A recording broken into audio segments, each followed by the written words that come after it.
ಸ್ನೇಹಿತರೆ, ಮೀಡಿಯಾ ಮಾಸ್ಟರ್ಸ್ಗೆ ಸ್ವಾಗತ, ಸುಸ್ವಾಗತ.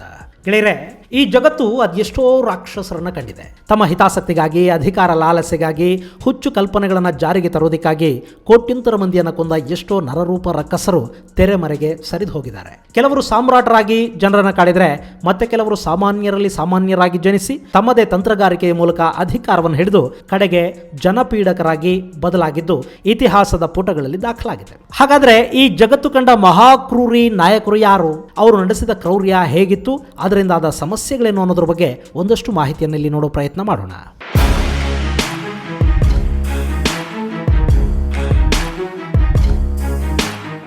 ಗೆಳೆಯರೆ, ಸಾಮಾನ್ಯವಾಗಿ ಈ ಜಗತ್ತಲ್ಲಿದ್ದ ಮಹಾಕ್ರೂರಿ ಯಾರು ಅಂತ ಕೇಳಿದ್ರೆ ಸಾಕಷ್ಟು ಜನ ಹಿಟ್ಲರ್ನ ಹೆಸರು ಹೇಳ್ತಾರೆ, ಮುಸೋಲಿನಿ ಅಂತಾರೆ, ಕೆಲವರು ಸ್ಟಾಲಿನ್ ಅಂದ್ರೆ, ಮತ್ತೆ ಕೆಲವರು ಔರಂಗಜೇಬನ ಹೆಸರನ್ನು ಕೂಡ ಹೇಳ್ತಾರೆ. ಇನ್ನೊಂದಷ್ಟು ಜನ ಚಂಗೀಸ್ ಖಾನ್ ಅಂತ ಕೂಡ ಹೇಳಬಹುದು. ಹಾಗೆ ಹೆಸರಿಸ್ತಾ ಹೋದ್ರೆ ನಾವು ನೂರಾರು ಮಂದಿಯ ಹೆಸರನ್ನ ಹೇಳ್ತಾ ಹೋಗಬೇಕಾಗತ್ತೆ. ಜಗತ್ತಲ್ಲಿ ಅತಿ ಕ್ರೂರಿ ನಾಯಕರು ಅಂತ ಕರೆಸ್ಕೊಂಡ ಪ್ರಮುಖ 14 ಮಂದಿಯ ಬಗ್ಗೆ ಒಂದಷ್ಟು ಮಾಹಿತಿಯನ್ನ ನಾನಿಲ್ಲಿ ನಿಮಗೆ ಹೇಳೋದಕ್ಕೆ ಹೋಗ್ತಾ ಇದ್ದೀನಿ. ಸ್ನೇಹಿತರೆ, ಜಗತ್ತಿನ ಮಹಾಕ್ರೂರಿಗಳ ಪಟ್ಟಿಯಲ್ಲಿ 14ನೇ ಸ್ಥಾನದಲ್ಲಿ ನಮಗೆ ಕಾಣಿಸೋದು ಇಂಗ್ಲೆಂಡ್ನ ರಾಣಿ ಮೇರಿ ಟುಡೋರ್.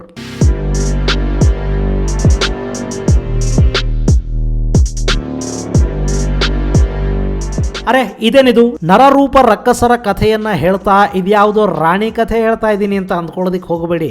ಈ ಮೇರಿ ಟುಡೋರ್ ನಡೆಸಿದ ಕ್ರೌರ್ಯ ಯಾವ ರಕ್ಕಸನಿಗೂ ಕಡಿಮೆ ಏನಿಲ್ಲ.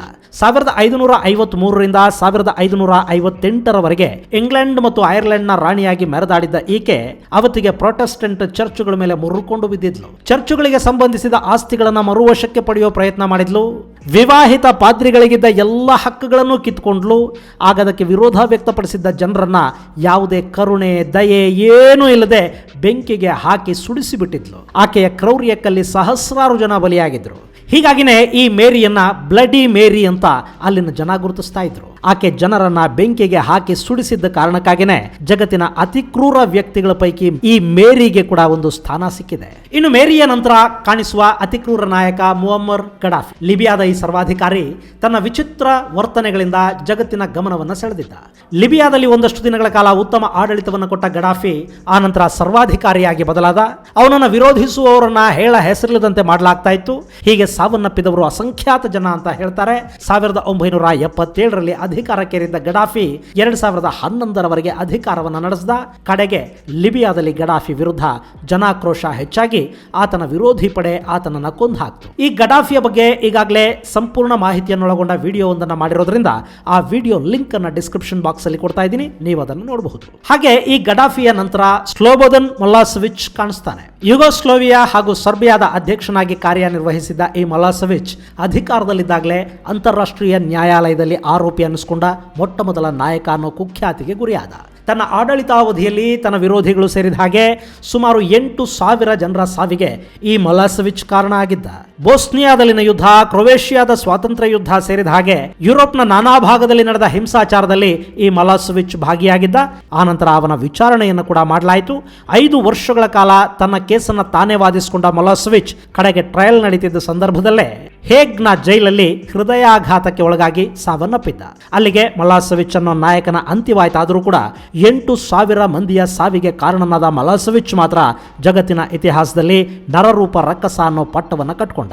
ಯುಗೋಸ್ಲೋವಿಯಾದ ಈ ರಾಜಕೀಯ ನಾಯಕನ ನಂತರ ಬೆನಿಟೋ ಮುಸೋಲಿನಿಯನ್ನ ನರರೂಪ ರಕ್ಕಸ ಅಂತ ಗುರುತಿಸುತ್ತಾರೆ.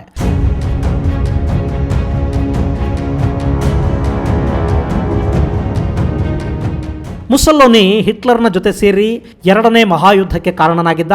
ಸೈನಿಕನಾಗಿದ್ದವನು ಇಟಲಿಯ ಪ್ರಧಾನಿಯಾಗಿ, ಆನಂತರ ಅಲ್ಲಿನ ಡೆಮೋಕ್ರಸಿಯನ್ನು ಮೂಲೆಗೆ ತಳ್ಳಿ 2 ದಶಕಗಳ ಕಾಲ ಸರ್ವಾಧಿಕಾರಿಯಾಗಿ ಮೆರೆದವನು ಈ ಮುಸೋಲಿನಿ. 1922ರಲ್ಲಿ ಅಧಿಕಾರಕ್ಕೆ ಬಂದ ಮುಸೋಲಿನಿ 1943ರವರೆಗೆ ಕೂಡ ಅಧಿಕಾರದಲ್ಲಿದ್ದ.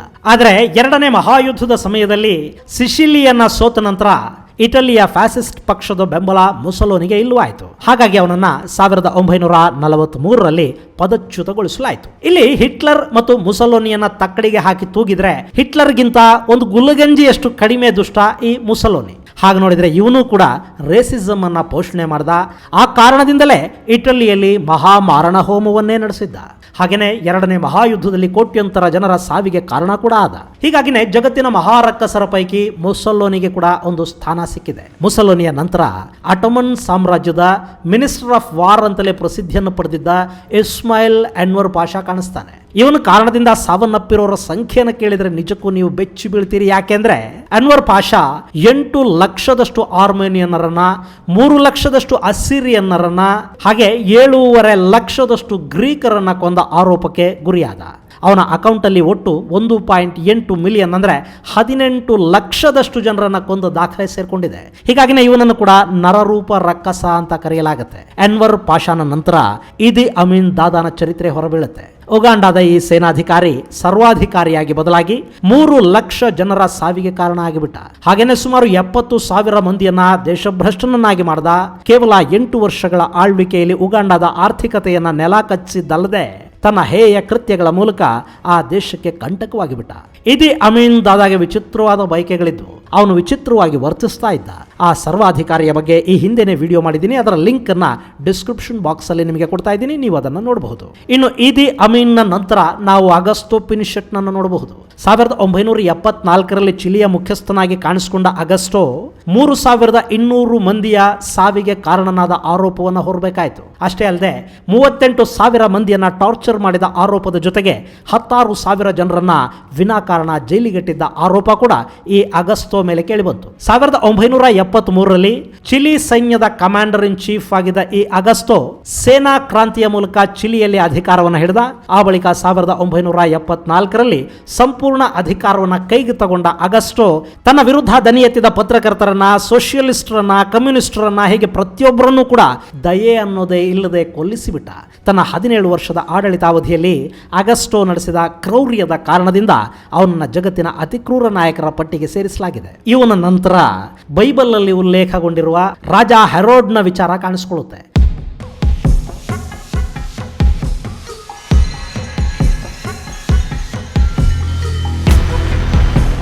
ಈ ಹೆರೋಡ್ ಜೀಸಸ್ ಹುಟ್ಟಿದ ಸಮಯದಲ್ಲಿ ಬೆತ್ಲೆಹೇಮ್ನ ರಾಜನಾಗಿದ್ದಂತೆ. ಅಲ್ಲಿ ಜೀಸಸ್ ಬಗ್ಗೆ ಭವಿಷ್ಯವಾಣಿ ರಾಜನಿಗೆ ಗೊತ್ತಾಗಿದ್ರಿಂದ ಎಲ್ಲಿ ಜೀಸಸ್ ತನ್ನ ಸಿಂಹಾಸನವನ್ನು ಕಿತ್ಕೊಂಡು ಬಿಡ್ತಾನೋ ಅನ್ನೋ ಹೆದರಿಕೆಯಲ್ಲಿ 2 ವರ್ಷದ ಒಳಗಿನ ಎಲ್ಲ ಹಸುಳೆಗಳನ್ನು ಕೂಡ ಕೊಲ್ಲಿಸೋದಕ್ಕೆ ಹೆರೋಡ್ ಆಜ್ಞಾಪಿಸಿದ್ದ. ಅಷ್ಟೇ ಅಲ್ಲದೆ ತನ್ನ ಅಧಿಕಾರಕ್ಕೆ ಕುತ್ತು ಬರುತ್ತೆ ಅನ್ನೋ ಕಾರಣಕ್ಕೆ ಈ ಹೆರೋಡ್ ತನ್ನ 2ನೇ ಹೆಂಡತಿ ಹಾಗೂ ಸ್ವಂತ ಮಕ್ಕಳನ್ನು ಕೂಡ ಕೊಲ್ಲಿಸಿಬಿಟ್ಟ. ಹೀಗಾಗಿ ಇವನ್ನ ರೂತ್ಲೆಸ್ ರೂಲರ್ ಅಂತ ಜಗತ್ತು ಗುರುತಿಸುತ್ತೆ. ಇಲ್ಲಿ ಇನ್ನೊಂದು ವಿಷಯ ನಿಮಗೆ ಹೇಳಬೇಕು. ನಮ್ಮ ಮಹಾಭಾರತದಲ್ಲಿ ಬರುವ ಕಂಸನ ಕಥೆಯನ್ನ ಹೋಲುವ ಈ ಹೆರೋಡ್ ಅನ್ನೋ ರಾಜ ಇದ್ದ ಅನ್ನೋದಕ್ಕೆ ಬೈಬಲ್ ಕಥೆಗಳನ್ನು ಹೊರತುಪಡಿಸಿದ್ರೆ ಇನ್ಯಾವ ಶಿಲಾಶಾಸನಗಳಾಗ್ಲಿ ಹಿಸ್ಟೋರಿಕಲ್ ಎವಿಡೆನ್ಸ್ಗಳಾಗ್ಲಿ ಲಭ್ಯ ಇಲ್ಲ. ಇನ್ನು ಇವನ ಆದಮೇಲೆ ಕ್ರೌರ್ಯದ ಪರಾಕಾಷ್ಠೆಯ ವಿಷಯದಲ್ಲಿ ನಾವು ಹೇಳಬಹುದಾದ ಹೆಸರು ತೈಮೂರ್ನದ್ದು. ಇವನನ್ನ ಕುಂಟ ತೈಮೂರ್ ಅಂತ ಕರೆಯಲಾಗುತ್ತೆ. ಈ ತೈಮೂರ್ ದೆಹಲಿಯಲ್ಲಿ ನಡೆಸಿದ್ದ ನರಮೇಧವನ್ನ ಭಾರತೀಯರು ಯಾವತ್ತಿಗೂ ಮರೆಯೋ ಹಾಗಿಲ್ಲ. ಮಂಗೋಲಿಯಾ ಸಾಮ್ರಾಜ್ಯದಿಂದ ಬೇರ್ಪಟ್ಟು ಮಧ್ಯ ಏಷ್ಯಾದಲ್ಲಿ ಸ್ಥಾಪನೆಗೊಂಡ ಗೋಲ್ಡನ್ ಹಾರ್ಡ್ ಎಂಪೈರ್ನ ಪತನಕ್ಕೆ ಕಾರಣವಾದವನು ಕೂಡ ಇದೇ ಕುಂಟ ತೈಮೂರ್. ಇವನು ಮಧ್ಯ ಏಷ್ಯಾ ಮತ್ತು ಪಶ್ಚಿಮ ಏಷ್ಯಾದಲ್ಲಿ ನಡೆಸಿದ ಸಾಕಷ್ಟು ದಂಡಯಾತ್ರೆಗಳಲ್ಲಿ 17 ಮಿಲಿಯನ್ ಮಂದಿ ಸಾವನ್ನಪ್ಪಿದ್ರು ಅಂತ ಹೇಳಲಾಗುತ್ತೆ. ಅಂದ್ರೆ ತೈಮೂರ್ನ ದೊಡ್ಡಸ್ತಿಕೆಗೆ 1,70,00,000 ಮಂದಿಯ ಜೀವ ಬಲಿಯಾಗಬೇಕಾಗಿ ಬಂತು. ಹೀಗಾಗಿನೇ ಇವನನ್ನು ಕೂಡ ನರರೂಪ ರಕ್ಕಸ ಅಂತ ಗುರುತಿಸ್ತಾರೆ. ಈ ತೈಮೂರ್ ಬಗ್ಗೆ ಕೂಡ ಹಿಂದಿನ ವಿಡಿಯೋ ಒಂದರಲ್ಲಿ ನಿಮಗೆ ವಿವರವಾಗಿ ಹೇಳಿದ್ದೀನಿ, ಅದರ ಲಿಂಕ್ ಅನ್ನ ಡಿಸ್ಕ್ರಿಪ್ಷನ್ ಬಾಕ್ಸ್ ಅಲ್ಲಿ ಕೊಡ್ತಾ ಇದ್ದೀನಿ, ನೀವು ಅದನ್ನು ನೋಡಬಹುದು. ಗೆಳೆಯರೆ, ನಾನಿಲ್ಲಿ ಈ ರಕ್ಕಸರ ಪಟ್ಟಿಯನ್ನ ಕ್ರೊನಾಲಜಿಯ ಪ್ರಕಾರ ಅವರ ಕಾಲಮಾನದ ಆಧಾರದ ಮೇಲೆ ಹೇಳ್ತಾ ಇಲ್ಲ, ಬದಲಿಗೆ ಯಾವ ರಕ್ಕಸ ಎಷ್ಟು ಕ್ರೂರಿಯಾಗಿದ್ದ ಅನ್ನೋದರ ಆಧಾರದ ಮೇಲೆ ಈ ಪಟ್ಟಿಯನ್ನ ನಿಮ್ಮ ಮುಂದಿಡ್ತಾ ಇದ್ದೀನಿ ಮತ್ತು ಆ ಕ್ರೌರ್ಯದ ಪರಾಕಾಷ್ಠೆಯನ್ನ ಆಧರಿಸಿ ಒಬ್ಬರ ನಂತರ ಮತ್ತೊಬ್ಬರ ಹೆಸರುಗಳನ್ನ ಹೇಳ್ತಾ ಇದ್ದೀನಿ. ಇಲ್ಲಿ ತೈಮೂರನ ನಂತರ ನಾವು ನೋಡೋದಾದ್ರೆ ಜಗತ್ತಿನ ಅತಿ ದೊಡ್ಡ ಸಾಮ್ರಾಜ್ಯದ ಉದಯವೊಂದಕ್ಕೆ ಕಾರಣನಾಗಿದ್ದ ಚಂಗೀಸ್ ಖಾನ್ ನಮಗೆ ಕಾಣಿಸ್ತಾನೆ. ಈ ಚಂಗೀಸ್ ಖಾನ್ ಎಷ್ಟು ಕ್ರೂರಿಯಾಗಿದ್ದ ಅಂದ್ರೆ ತನ್ನ ಸಹೋದರರನ್ನು ಕೂಡ ಕೊಂದು ಸಾಮ್ರಾಜ್ಯವನ್ನು ಕಟ್ಟಿದವನು ಇವನು. ಇವನಿಗೆ ಬೇಕಿದ್ದದ್ದು ಕೇವಲ ಯುದ್ಧಗಳಲ್ಲಿ ಗೆಲುವು, ಗೆಲುವು ಮತ್ತು ಗೆಲುವು ಮಾತ್ರ. ಆ ಗೆಲುವಿಗಾಗಿ ಚಂಗೀಸ್ ಖಾನ್ ಏನು ಬೇಕಿದ್ರೂ ಮಾಡ್ತಾ ಇದ್ದ. ಅವನು ಊರುಗಳನ್ನೇ ಸುಟ್ಟು ಹಾಕ್ತಿದ್ದ, ಅಲ್ಲಿ ಅಮಾಯಕರನ್ನ ನಿರ್ದಾಕ್ಷಿಣ್ಯವಾಗಿ ಕೊಂದು ಹಾಕ್ತಿದ್ದ ಅಂತ ಹೇಳುತ್ತೆ ಇತಿಹಾಸ. ಮಂಗೋಲಿಯಾದ ಬುಡಕಟ್ಟು ನಾಯಕನೊಬ್ಬನ ಮಗ ಜಗತ್ತೇ ತನ್ನತ್ತ ತಿರುಗಿ ನೋಡೋ ಹಾಗೆ ಬೆಳೆದಿದ್ದ ಹಾಗೂ 10 ಶತಮಾನಗಳ ನಂತರ ಕೂಡ ಅವನ ಹೆಸರನ್ನ ಕೇಳಿದ್ರು ಜನ ಬೆಚ್ಚಿ ಬೀಳೋ ಹಾಗೆ ತನ್ನ ಭಯಾನಕ ಇಮೇಜ್ ಅನ್ನ ಬೆಳೆಸ್ಕೊಂಡಿದ್ದ ಅಂದ್ರೆ ಅವನ ಕ್ರೌರ್ಯ ಅದಿನ್ನೆಷ್ಟಿರಬಹುದು ಊಹೆ ಮಾಡಿ. ಈ ಚಂಗಿಸ್ ಖಾನ್ ಬಗೆಗಿನ ವಿಡಿಯೋ ಲಿಂಕ್ ಕೂಡ ಡಿಸ್ಕ್ರಿಪ್ಷನ್ ಬಾಕ್ಸ್ ಅಲ್ಲಿ ಇದೆ, ನೀವು ಅದನ್ನು ನೋಡಬಹುದು. ಚಂಗಿಸ್ ಖಾನ್ ನಂತರ ಬೆಲ್ಜಿಯಂನ ಅರಸ 2ನೇ ಕಿಂಗ್ ಲಿಯೋಪೋಲ್ಡ್ ನಮ್ಮ ಕಣ್ಣಿಗೆ ಬೀಳ್ತಾನೆ. ಇವನನ್ನ ಜಗತ್ತು the king with 10 million murders ಅಂತ ಗುರುತಿಸುತ್ತೆ. ಅಂದ್ರೆ ಇವನು 10 ಮಿಲಿಯನ್ ಅಷ್ಟು ಮಂದಿಯನ್ನ ಕೊಂದು ಹಾಕಿದ್ದ ಅನ್ನತ್ತೆ ಇತಿಹಾಸ. 1865ರಲ್ಲಿ ಬೆಲ್ಜಿಯಂನ ರಾಜನಾಗಿ ಅಧಿಕಾರ ಸ್ವೀಕರಿಸಿ 1909ರವರೆಗೆ ಅಧಿಕಾರ ನಡೆಸಿದ್ದ ಈ ಕಿಂಗ್ ಲಿಯೋಪೋಲ್ಡ್ ಕಾಂಗೋ ಫ್ರೀ ಸ್ಟೇಟ್ ಅನ್ನೋ ಕಲ್ಪನೆಯಲ್ಲಿ ಇವತ್ತಿನ ಡೆಮೊಕ್ರೆಟಿಕ್ ರಿಪಬ್ಲಿಕ್ ಆಫ್ ಕಾಂಗೋನ ಸಂಪೂರ್ಣವಾಗಿ ಆಕ್ರಮಿಸೋದಕ್ಕೆ ಮುಂದಾಗ್ತಾನೆ. ಆ ಸಂದರ್ಭದಲ್ಲಿ ಅಲ್ಲಿ ಸುಮಾರು 17 ಮಿಲಿಯನ್ ನಷ್ಟು ಕಾಂಗೋದ ಜನರನ್ನ ಕೊಲ್ಲಲಾಯಿತು ಅಂತ ಹೇಳಲಾಗುತ್ತೆ. ಹೀಗಾಗಿನೇ ಇವನನ್ನ ಕಿಂಗ್ ಆಫ್ 10 ಮಿಲಿಯನ್ ಮರ್ಡರ್ಸ್ ಅಂತ ಕರೆಯೋದು.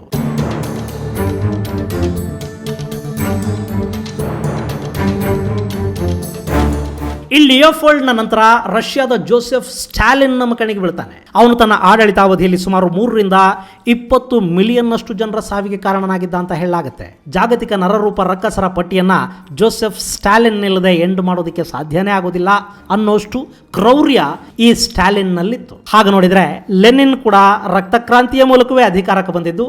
ಅವತ್ತು ಕೂಡ ಲೆನಿನ್ಗಾಗಿ 15,000 ಜನ ಸಾವನ್ನಪ್ಪಿದ್ರು. ಆದರೆ ಸ್ಟಾಲಿನ್ ಅಂತ ಯಾವುದೇ ಕ್ರಾಂತಿಯನ್ನು ಮಾಡದೆ ಲೆನಿನ್ ಹಾಕೊಟ್ಟಿದ್ದ ಅಡಿಪಾಯದ ಮೇಲೆ ಸೋವಿಯತ್ ಅನ್ನ ಕಟ್ಟದ. 1924ರಿಂದ 1953ರವರೆಗೂ ಅಧಿಕಾರದಲ್ಲಿದ್ದ ಸ್ಟಾಲಿನ್ 2ನೇ ಮಹಾಯುದ್ಧದ ಸಂದರ್ಭದಲ್ಲಿ ರೆಡ್ ಆರ್ಮಿಯ ಕ್ರೌರ್ಯಕ್ಕೆ ಬೆನ್ನೆಲುಬಾಗಿ ನಿಂತಿದ್ದನ್ನ ನಾವು ನೆನಪಿಸ್ಕೋಬೇಕಾಗುತ್ತೆ. ಈ ಸ್ಟಾಲಿನ್ ಬಗ್ಗೆ ಕೂಡ ಮೀಡಿಯಾ ಮಾಸ್ಟರ್ಸ್ ಅಲ್ಲಿ ನಿಮಗೆ ವಿವರವಾದ ಮಾಹಿತಿಯನ್ನು ಕೊಟ್ಟಿದ್ದೀನಿ. ಅದರ ಲಿಂಕ್ ಅನ್ನ ಡಿಸ್ಕ್ರಿಪ್ಷನ್ ಬಾಕ್ಸ್ ಅಲ್ಲಿ ಕೊಡ್ತಾ ಇದ್ದೀನಿ, ನೀವು ಅದನ್ನು ನೋಡಬಹುದು. ಇನ್ನು ಸ್ಟಾಲಿನ್ಗಿಂತಲೂ ಕೆಟ್ಟ ರಕ್ತ ಪಿಪಾಸು ಯಾರಾದರೂ ಇದ್ದಾರೆ ಅಂದ್ರೆ ಅದು ಬೇರೆ ಇನ್ಯಾರೂ ಅಲ್ಲ, ಅವನು ಮಾವೋ ಝೆಡಾಂಗ್. ಈ ಕೆಂಪು ನಾಯಕ ತನ್ನ ಆಡಳಿತಾವಧಿಯಲ್ಲಿ ಸುಮಾರು 40ರಿಂದ 45 ಮಿಲಿಯನ್ ಜನರ ಸಾವಿಗೆ ಕಾರಣನಾದ. ಚೀನಾದ ಪಿತಾಮಹ ಅಂತ ಕರೆಸಿಕೊಳ್ಳೋ ಮಾವೋ ಅಲ್ಲಿನ ಜನರ ಪಾಲಿಗೆ ಮೃತ್ಯು ದೇವತೆಯ ಥರ ಕಾಣಿಸ್ಕೊಂಡಿದ್ದ. ಅಲ್ಲಿನ ಜನ ಹಸಿವಿನಿಂದ ಬಳಲಿ ಸಾಯೋ ಹಾಗೆ ಮಾಡಿದ್ದ ಮಾವೋ ಯುದ್ಧದ ನೆಪದಲ್ಲಿ ಮತ್ತೊಂದಷ್ಟು ಜನರನ್ನ ಬಲಿ ಕೊಟ್ಟಿದ್ದ. ಅಂಥ ಮಾವೋನ ಫಾಲೋ ಮಾಡೋರ ಸಂಖ್ಯೆ ಕೂಡ ಕಡಿಮೆ ಏನಿಲ್ಲ. ಒಂದು ಕಾಲಕ್ಕೆ ಭಾರತದ ಪ್ರಗತಿಪರರೂ ಕೂಡ ಮಾವೋನ ಜಪ ಮಾಡದೇ ಇದ್ದ ದಿನಗಳೇ ಇರ್ತಾ ಇರಲಿಲ್ಲ. ಇನ್ನೊಂದಷ್ಟು ಜನರ ಕಣ್ಣಿಗೆ ಮಾವೋ ಮಹಾನಾಯಕನಂತೆ ಕೂಡ ಕಂಡಿದ್ದ. ಈ ಮಾವೋನ ಕ್ರೌರ್ಯ ಹೇಗಿತ್ತು ಅನ್ನೋದನ್ನ ತುಂಬಾ ಸರಳವಾಗಿ ಮರೆತೇನೆಂದರ ಮರೆಯಲಿ ಹ್ಯಾಂಗ ಮಾವೋತ್ಸೆ ತುಂಗ ಅನ್ನೋ ಕವನದಲ್ಲಿ ಕಟ್ಕೊಡ್ತಾರೆ ನಮ್ಮ ಕನ್ನಡದ ಜ್ಞಾನಪೀಠಿ ಚಂದ್ರಶೇಖರ್ ಕಂಬಾರ್. ಅವತ್ತು ಆ ಮಾವೋ ಕಟ್ಟಿದ್ದ ಚೀನಾ ಇವತ್ತು ಇಡೀ ಜಗತ್ತಿಗೆ ಕಂಟಕವಾಗಿರೋದನ್ನ, ಅದರಲ್ಲೂ ಭಾರತಕ್ಕೆ ಮಗ್ಗಲ ಮುಳ್ಳಾಗಿರೋದನ್ನ ನಾವು ಮರೆಯೋ ಹಾಗಿಲ್ಲ. ಇನ್ನು ಕಟ್ಟ ಕಡೆಯದಾಗಿ ಈ ಪಟ್ಟಿಯಲ್ಲಿ ಎಲ್ಲರಿಗಿಂತಲೂ ಅತಿ ಹೆಚ್ಚು ಕ್ರೂರಿ ಅಂತ ಕರೆಸ್ಕೊಳ್ಳೋನು ಅಡಾಲ್ಫ್ ಹಿಟ್ಲರ್. ಹಿಟ್ಲರ್ ಯಹೂದಿಗಳನ್ನು ಕೊಂದ ಕಥೆ ದೊಡ್ಡ ಅಧ್ಯಾಯ ಆಗತ್ತೆ. ಅವನಿಂದ ಶುರುವಾದ 2ನೇ ಮಹಾಯುದ್ಧ ಇಡೀ ಜಗತ್ತಲ್ಲಿ ಕೋಟ್ಯಂತರ ಜನರ ಸಾವಿಗೆ ಕಾರಣ ಕೂಡ ಆಗತ್ತೆ. ಅಷ್ಟೇ ಯಾಕೆ, ಜರ್ಮನಿ ನಾಜಿಗಳನ್ನು ಕೂಡ ಮೃತ್ಯುಕೂಪಕ್ಕೆ ತಳ್ಳಿದ್ದು ಇದೇ ಹಿಟ್ಲರ್. ಜಗತ್ತಲ್ಲಿ ಬೇರೆ ಬೇರೆ ಅರಸರು, ನಾಯಕರು, ಸರ್ವಾಧಿಕಾರಿಗಳು ನಡೆಸಿರೋ ಕ್ರೌರ್ಯಕ್ಕೆ ಲೆಕ್ಕ ಸಿಗಬಹುದು, ಆದರೆ ಹಿಟ್ಲರ್ನ ಕ್ರೌರ್ಯಕ್ಕೆ ಲೆಕ್ಕ ಕೂಡ ಸಿಗೋದಿಲ್ಲ. ಅಷ್ಟರ ಮಟ್ಟಿಗೆ ಹಿಟ್ಲರ್ ಈ ಜಗತ್ತನ್ನ ಕಾಡಿದ್ದ. ಹಾಗಾಗಿನೇ ಅವನನ್ನ ಜನ ದೆವ್ವಕ್ಕೆ ಹೋಲಿಸ್ತಾರೆ. ಆ ನರರೂಪ ರಕ್ಕಸರ ಪಟ್ಟಿಯಲ್ಲಿ ಹಿಟ್ಲರ್ ಮೊದಲ ಸ್ಥಾನವನ್ನು ಅಲಂಕರಿಸ್ತಾನೆ. ಇನ್ನು ಈ ಪಟ್ಟಿಯಲ್ಲಿ ಸಾಕಷ್ಟು ಜನರ ಹೆಸರನ್ನ ಹೇಳೋದಕ್ಕೆ ಸಮಯದ ಅಭಾವ ಇದೆ. ಇಲ್ಲಿ ಕಾಂಬೋಡಿಯಾದ ಸರ್ವಾಧಿಕಾರಿ ಪಾಲ್ಪಾಟ್ನ ಕಥೆ, ಉತ್ತರ ಕೊರಿಯಾದ ಕಿಮ್ ಜಾಂಗ್ ಇಲ್, 1547ರಿಂದ 1584ರವರೆಗೆ ರಷ್ಯಾನ ಆಳಿದ ಝಾರ್ ವಂಶದ ಇವಾನ್ ದಿ ಟೆರಿಬಲ್, ರಷ್ಯಾದ ವ್ಲಾದಿಮಿರ್ ಲೆನಿನ್, ಭಾರತದ ಔರಂಗಜೇಬ, ಮಲ್ಲಿಕ್ ಕಫೂರ್, ಅಲಾವುದ್ದೀನ್ ಖಿಲ್ಜಿ ಸೇರಿದ ಹಾಗೆ ಸಾಕಷ್ಟು ಸುಲ್ತಾನರ ಕ್ರೌರ್ಯದ ಕಥೆಗಳು ಕಡಿಮೆ ಏನಲ್ಲ. ಅದನ್ನು ಮುಂದೆ ಯಾವಾಗಲಾದರೂ ನಿಮಗೆ ತಿಳಿಸ್ತೀನಿ. ಸದ್ಯಕ್ಕೆ ಈ ಮಾಹಿತಿಯನ್ನು ಇಲ್ಲಿಗೆ ಮುಗಿಸ್ತೀನಿ. ಮುಂದಿನ ಸಂಚಿಕೆಯಲ್ಲಿ ಮತ್ತೊಂದು ವಿಶೇಷ ಜೊತೆ ಮತ್ತೆ ಭೇಟಿಯಾಗೋಣ. ಅಲ್ಲಿವರೆಗೆ ಜೈ ಹಿಂದ್, ಜೈ ಕರ್ನಾಟಕ.